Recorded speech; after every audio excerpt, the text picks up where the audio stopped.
Dave, I'm not going to read what you wrote here until you explain to me what a Scrambler actually is.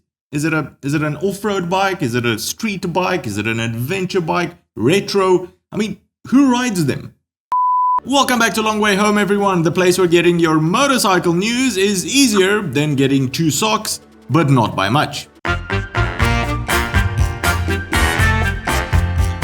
So, Scramblers, fun bikes, but quite difficult to categorize. In the 50s and early 60s, the term Scrambler was used in the US to describe a street bike which also had some off-road ambition. But the actual root of the word is said to come from the Brits in the 1920s. During one of their on-road and off-road motorcycle races, one of the commentators described it as quite a scramble, obviously in a British accent. And apparently the Scrambler was born. Now, 100 years later, Triumph has updated its 1200 Scrambler range and has also come up with a Steve McQueen special edition. Stick around while we see what's what.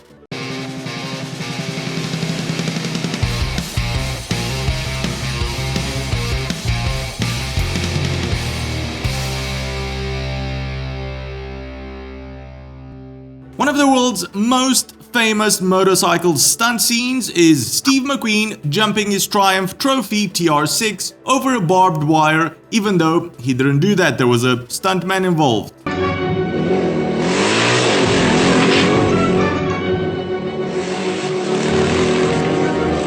Triumph's new 1200 Scrambler range includes the base spec 1200XC, the higher spec 1200XE, and the new limited Steve McQueen edition. All of them are spec'd pretty similarly, and Triumph didn't go overboard with the pricing of the special edition, but more on that later. The engine powering all three is the newly Euro 5 updated 1200cc twin, which puts out around 90 horsepower and 110 Newton meters of torque. In order to comply with the Euro 5 specs, Triumph changed the engine control unit and the throttle mapping while keeping the same power numbers as the previous model. But now, peak power comes in a bit earlier at 7,250 RPM, and unfortunately, that sweet peak torque comes in at a higher 4,500 RPM instead of 4,000 on the older model. Triumph has also had to rework the exhaust, but they have kept it in the same Scrambler style and also added beefier heat shielding so you don't end up a human torch. In the suspension department, all three versions of the 1200 Scrambler come with Öhlins shocks and Showa forks, all fully adjustable for your off-road battles, but the higher spec XE and Steve McQueen edition have longer suspension travel and also a longer swing arm, so they are more capable off-road. You know, so you can jump barbed wires and stuff. A 21-inch cross-laced front wheel, dual 320mm Brembo discs provide the necessary stopping power. I mean,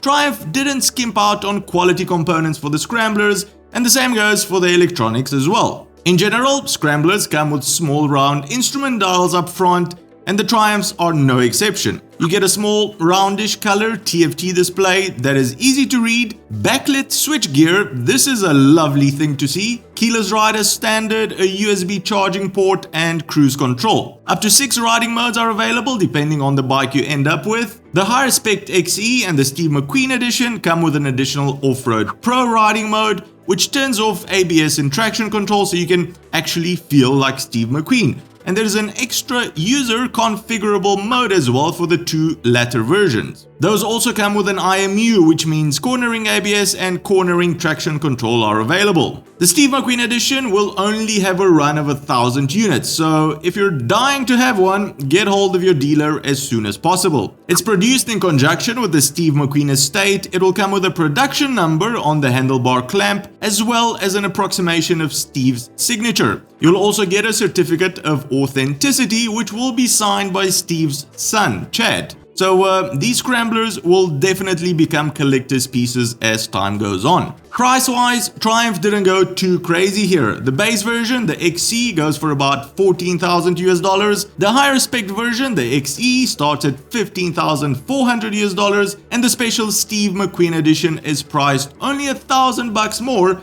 at $16,400 US. And considering that if you add up all the extra accessories it comes with, like stainless steel crash bars, a premium brown seat, a laser cut radiator guard, and an aluminium front mud guard, you really get your money's worth, apart from the fact that you're getting a limited edition piece of history on your hands. Last year, Triumph made a limited run of 250 special edition James Bond Scramblers and sold those very quickly for quite a hefty $18,500. So with more than $2,000 less for the Steve McQueen edition, I'm sure they will be sold very quickly. Alright, commenty comments time. Scramblers, are you a fan of these weird retro on and off-road bikes? If you have one, where do you usually ride it? I take it not very far since it has no windshield, so let us know in the comments section below. I'd love to read your comments on this one. Well, that's the show for today, everyone. If you've enjoyed it, give it a big thumbs up, and if you think you've learned something new, consider subscribing or becoming one of our patrons to help us make more of these shows. Cheers, and I'll see you on the next one.